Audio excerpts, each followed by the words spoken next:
morning, Barton Explorers. We are your hosts on this Tuesday morning, August 26, 2025. This is Adelaide Wilson and Addie Harrington, bringing you the Barton Broadcast. Please stand for the Pledge of Allegiance and stay standing for the moment of silence. Attention, salute, pledge.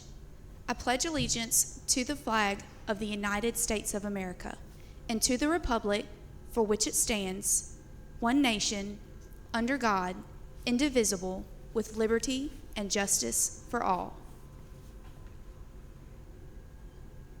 Please pause for a moment of silence.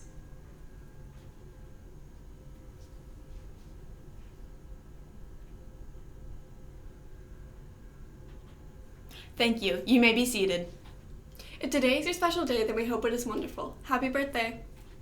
Teachers and students, when you open the student laptops, if you are seeing a choice of students to select from when logging in, that means the device is remembering a previous user, which can slow it down. To remove this previous user from the device's memory, go to the drop-down arrow beside the name of the previous user and select the option to remove the account. Restart the device to ensure that it went through. When it awakens, you should no longer see that previous user as a click-in option. This should speed up the progress when logging in each time.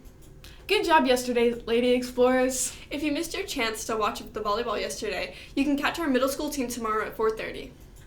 Remember, today we'll have extended period schedule.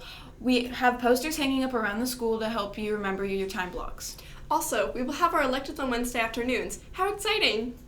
Our middle school Scholars Bowl team tryouts will take place Thursday after school in Mr. Dye's room from 3 to 4:30. If you are a 6th through 8th grader who loves trivia games, then you should consider trying out. Please see Mr. Dye for more information. This Thursday is College Colors Day. You can pay $2 to wear a college shirt or $5 to wear your college shirt and out-of-uniform bottoms. The proceeds go to support our new ladies flag football team. Then, on Friday, students are encouraged to wear their order colors because we'll have our PBL kickoff and our new 6th graders will be sorted into their orders. How exciting! We will also be officially saying goodbye to Sweet Missine as she sails on to new adventures at Hankins Middle. Dr. Poulier is going to introduce you to our new initiative for our broadcasting team. Take it away, Dr. Poulier. Thank you. Our broadcasters are going to try to support the learning taking place in our classrooms, as well as to inform you of upcoming events and bragging on our achievements.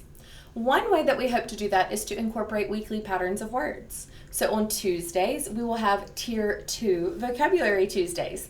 We will expose you all to vocabulary words that can help build new brain wrinkles and connections in your mind. We will pull these words from our planners. Research shows that the best way to learn a new word is to see, hear, and write the new word. Then to have an explanation of how the word is used, and then an example provided of the word being used correctly. Finally, the learner should use the new word in a sentence. Perhaps you could turn to a table partner and take turns using this Tuesday's word of the week in a sentence after announcements today.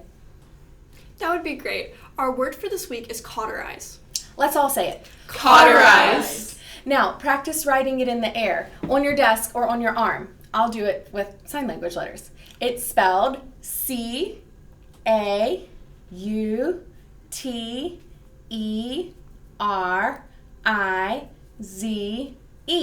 It is a verb or an action word meaning something that is happening or something that you do.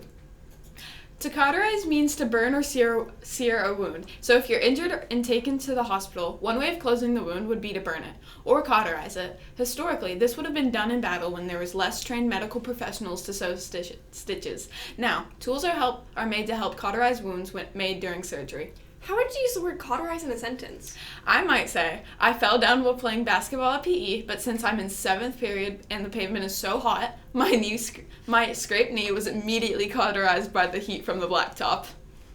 Okay, that's hyperbole or an exaggeration, but I love the creative way that you used the verb cauterize and personalized it with a PE example. You are very clever. Thanks. I hope to hear other explorers using this word in their speaking or writing. Me too. Don't forget to try and use it in a sentence following announcements. Before we move on from Tier 2 Tuesdays, we need to make sure that the audience understands what we mean when we say Tier 2. You're right. A tear in this instance is not the same as a tear that runs down your face when you cry. That would be T-E-A-R. This tear is spelled T-I-E-R, and it means a layer. Correct. Think of a cake or a fountain or the bookshelves in the library. They have levels or layers. In fact, some people use this as a compliment, suggesting that the top shelf is best. So if you were complimenting something, you could say that it is top tier. And when we refer to vocabulary words, we think of tiers. And there are 3. So tier 1 is the most commonly used and understood words. For example, the word happy or the word sad. Whereas tier 2 would go deeper and have more nuance or weight or be more specific. So instead of saying sad, we could say melancholy. Instead of saying happy, we could say elated. Those are next level or next tier words. So tier 1 words are common or used and understood by even young speakers. Yep. They are the words that make up the sentences we are speaking right now. All basic and easy to understand. Tier 2 words are still pretty widely used, though. They're just more advanced, right? That's right. Or correct, or accurate. Do you see how I'm moving into tier 2 words to say the same thing, but with slightly more advanced language? I do. So what are tier 3 words? Tier 3 words are low-frequency words, or not commonly used or encountered words. They're mostly academic or domain-specific words. Can you please give us an example? I sure can. Examples of these words would be like the names of the parts of a cell in biology, or the word photosynthesis. We learn it and we remember it, but we don't hardly ever say it or encounter it when reading or listening. We just don't normally say nucleus in common conversation, but we may need to memorize that word when learning it for science class. Now, if you went on to specialize in science and became a scientist, you might encounter those words regularly, but the average person would hardly ever say it. As broadcasters, it wouldn't be the best use of our efforts to introduce tier 3 words. Your teachers will help you learn those words as needed for class. Rather, we will focus on bulking up the tier 2 words since we already know the tier 1 words, and we can strengthen our vocabularies best by expanding our recognition of and use of tier 2 words. These are high-frequency words or words we see and hear and use pretty regularly and see them when we're reading. I understand. Tier 2 words are very impressive to use when speaking or writing. That's right. And you're exposed to them regularly when you read. It's one of the top reasons that reading is so important. It strengthens your vocabulary. Words are powerful, and we should work to expand our vocabulary. That's why we are bringing you Tier 2 Tuesdays now, so we can introduce and use new words each week. If you spot the word cauterize in your readings or hear it used, let your ELA teacher or librarian know. You just might get spotlighted on these announcements or earn a treat of some sort. So what was the word of the week? Cauterize. Let's all say it. Cauterize. Good job. Happy Tier 2 Tuesday. It is now time to recite our first quarter quote. Let's say it together. Discovery begins the moment we dare to ask a better question, not just find a better answer. It is now time to seize the day. We can't wait to see all the great learning taking place right here under the Barton Dome. Adventure awaits!